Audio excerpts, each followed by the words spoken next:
আল্লাহ রসুল সাল্লাল্লাহু আলাইহি সাল্লাম বলেন যে তোমরা রিজিকের জন্য তোমরা আল্লাহর উপর ভরসা করো। রিজিকের জন্য, খাদ্যের জন্য প্রধান চাবিকাঠি হচ্ছে আল্লাহর উপরে ভরসা করা।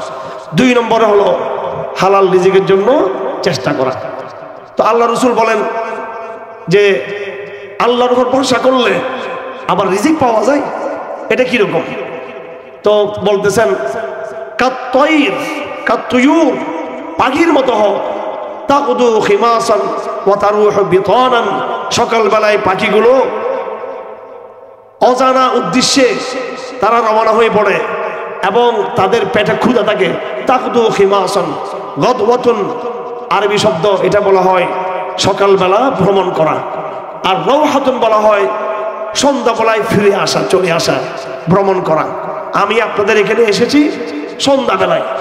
আমি 3টা বাজে মহানগর এক্সপ্রেসে উঠছি, এটা ছিল সন্ধ্যার সময়, বিকালবেলা। এই বিকালবেলার সফরকে বলা হয় রাওহা, আর সকালবেলার সফরকে বলা হয় গদওয়াত। এবং জগতের সমস্ত বস্তু মানুষের উপকারের জন্য আল্লাহ পাক তৈরি করেছেন, মানুষকে তাদের জন্য আল্লাহ পাক তৈরি করেন। সমস্ত জীব জন্তু মধ্যেও কিন্তু জ্ঞান বুদ্ধি কিছু না কিছু আছে।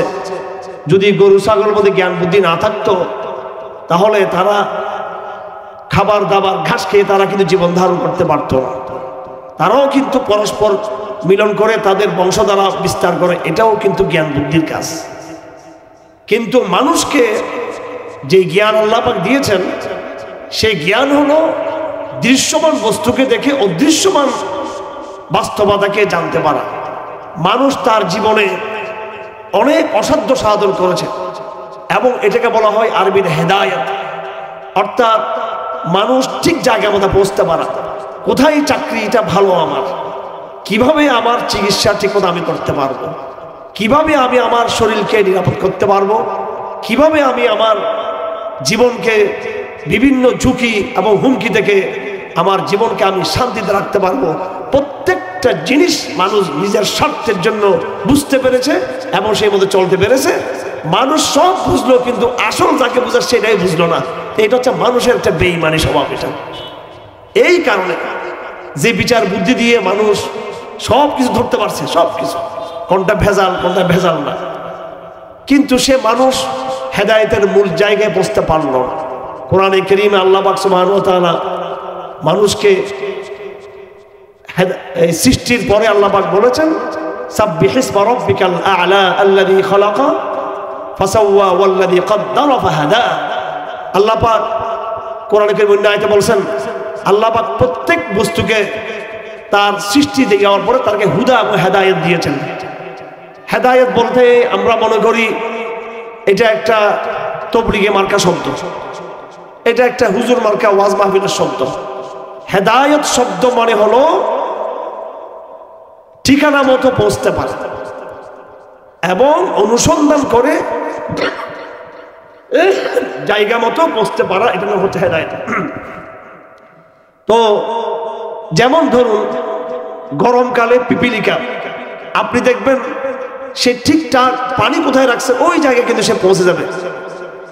এবং কবুতর পাখি আপনি তাকে ছেড়ে দিবেন, সারা দিন সে দূর দূরান্তে ঘুরে এসে আবার কিন্তু বিকেলে কিন্তু আপনার সে যে তার ঘরে ঠিকানা মতো সে পৌঁছতেছে। পাখিগুলো তার রিজিকের জন্য দুনিয়ার বহু মাইল, এমনকি 100 মাইল সে হয়তো অতিক্রম করে, আমরা জানি না, কিন্তু সন্ধ্যাবেলায় যখন হয় আবার কিন্তু সে ঠিক ঠিক তার ঠিকানা তো পৌঁছে। পৃথিবীর প্রত্যেকটা বস্তু, প্রত্যেকটা জীব জন্তু, মাছ তার রিজিক কোথায় আছে সেটা বের করে নিচ্ছে। প্রত্যেকটা বস্তু তার থাকার একটা ব্যবস্থা করে নিয়েছে। এটা হলো দুনিয়াবি হেদায়েত। দুনিয়াতে কিভাবে করলে, কোথায় গেলে কিভাবে আমি বাঁচতে পারবো, কিভাবে টিকতে পারবো, এবং বর্তমানে আধুনিক বিজ্ঞানের ভাষা বলা হয় টিকে থাকার সংগ্রাম। অর্থাৎ যদিও কথাটা পুরোপুরি ঠিক না, এখানে সংগ্রাম বলতে কিছু নাই, এটা আল্লাহ প্রদত্ত প্রত্যেকটা বস্তুকে আল্লাহ পাক এই যোগ্যতা দিয়েছেন মানুষের এই স্বভাবের মধ্যে, যে প্রত্যেকটা বস্তু পিপিলিকা তার পানি কিন্তু বের করে নিচ্ছে তার এবং তার খাদ্য অন্বেষণ করতেছে। আপনি দেখবেন সব সময় তারা কিন্তু একটা ওয়ার্কের মধ্যে আছে, কাজের মধ্যে আছে, একটা ফ্যামিলিকে এক মুহূর্তে দাঁড়িয়ে নেই।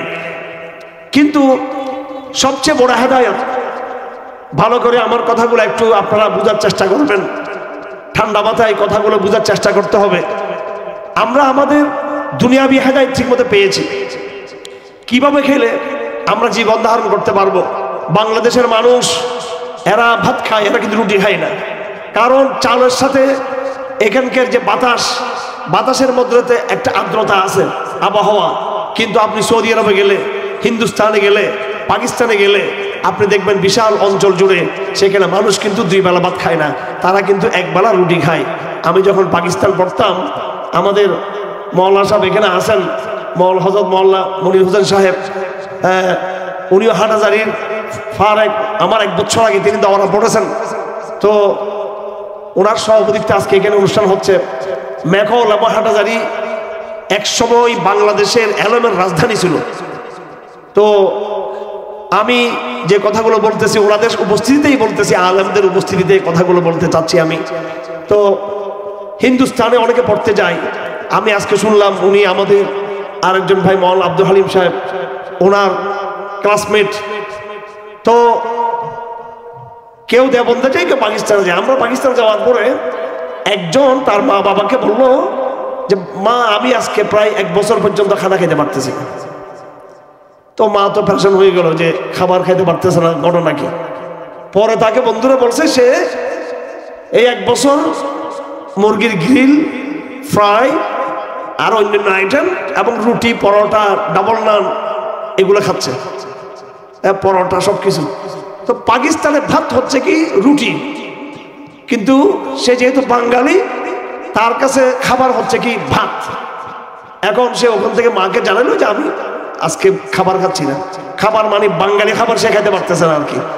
তো এখন আমরা আমাদের খাবার ঠিক করেছি চাল এবং ভাতকে, ওরা ওদের খাবার ঠিক করেছে সেটা হলো রুটিকে। এই যে প্রত্যেক জাতির তার খাদ্যের অভ্যাস, প্রত্যেক জাতির নিজস্ব থাকার অভ্যাস। আপনি এখন ইংল্যান্ডে গেলে দেখবেন ঠান্ডা কি পরিমাণ, সারা বরফ হয়ে আছে সারা ইউরোপ। এমনকি আমাদের গরমকালও সেখানে দেখবেন তারা বড় বড় জ্যাকেট পরে থাকে। আমাদের বাংলাদেশের মানুষেরা এই শার্ট প্যান্ট পরে। এটা রাগ করবেন না আপনারা, এটা হচ্ছে ইংরেজদের একটা নকল।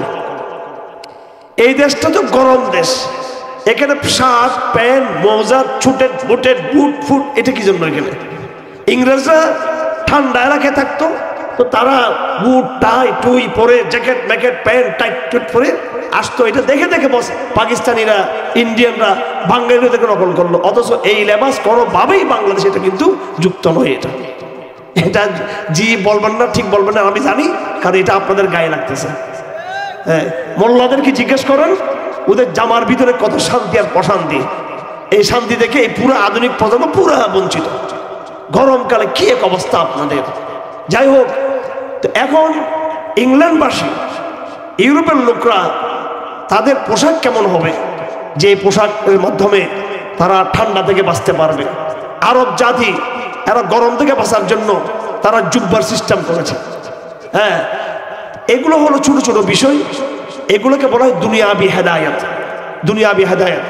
আল্লাহ রসুল সাল্লাল্লাহু আলাইহি সাল্লাম বলেন যে তোমরা রিজিকের জন্য তোমরা আল্লাহর উপর ভরসা করো। রিজিকের জন্য, খাদ্যের জন্য প্রধান চাবিকাঠি হচ্ছে আল্লাহর উপরে ভরসা করা। 2 নম্বরে হলো হালাল রিজিকের জন্য চেষ্টা করা। তো আল্লাহ রসুল বলেন যে আল্লাহর উপর ভরসা করলে আবার রিজিক পাওয়া যায়। এটা কিরকম? তো বলতেছেন কাত্তয়ির, কাত্তুয়ুর, পাখির মতো হও। তাকুদু খিমাসান ওয়া তারুহু বিতানান, সকালবেলায় পাখিগুলো অজানা উদ্দেশ্যে তারা রওনা হয়ে পড়ে এবং তাদের পেটে ক্ষুধা থাকে। তাকুদু খিমাসান গদওয়াতুন, আরবি শব্দ, এটা বলা হয় সকালবেলা ভ্রমণ করা। আর রওহাতুন বলা হয় সন্ধ্যাবেলায় ফিরে আসা, চলে আসা, ভ্রমণ করা। আমি আপনাদের এখানে এসেছি সন্ধ্যাবেলায়। আমি 3টা বাজে মহানগর এক্সপ্রেসে উঠছি, এটা ছিল সন্ধ্যার সময়, বিকালবেলা। এই বিকালবেলার সফরকে বলা হয় রওহা, আর সকালবেলার সফরকে বলা হয় গদওয়াত। তা আল্লাহ নবী বলেন, এই পৃথিবীর লক্ষ লক্ষ কোটি কোটি পাখি এরা সকালবেলা বেরিয়ে পড়ে খেমাসন, যখন তার পেটের মধ্যে ক্ষুধা থাকে, ক্ষুধা অবস্থায় বের হয়ে পড়ে। ওয়া তারুহু বিতানান, সন্ধ্যাবেলায় যখন সে ঘরে আসে তখন তার পেটটা ভরপুর থাকে। সুবহানাল্লাহ। অথচ এই পাখি যখন ঘর থেকে বের হচ্ছে সে কিন্তু জানে না একমাত্র আল্লাহর ভরসা ছাড়া তার আর কিছুই নাই, এবং সে ঠিক মতো তার খাদ্য কোথায় আছে সেটা অন্বেষণ করে খাবারটা সংগ্রহ করে আবার ফিরে চলে আসে। এইভাবে প্রত্যেকটা বস্তু, পৃথিবীর প্রত্যেকটা বস্তু, আপনি শীতকালে দেখবেন সাপ কিন্তু বের হয় না, কারণ সাপ হলো ঠান্ডা কাতর একটা প্রাণী, যারা ঠান্ডা সহ্য করতে পারে না, তারা কিন্তু বের হবে না শীতকালে।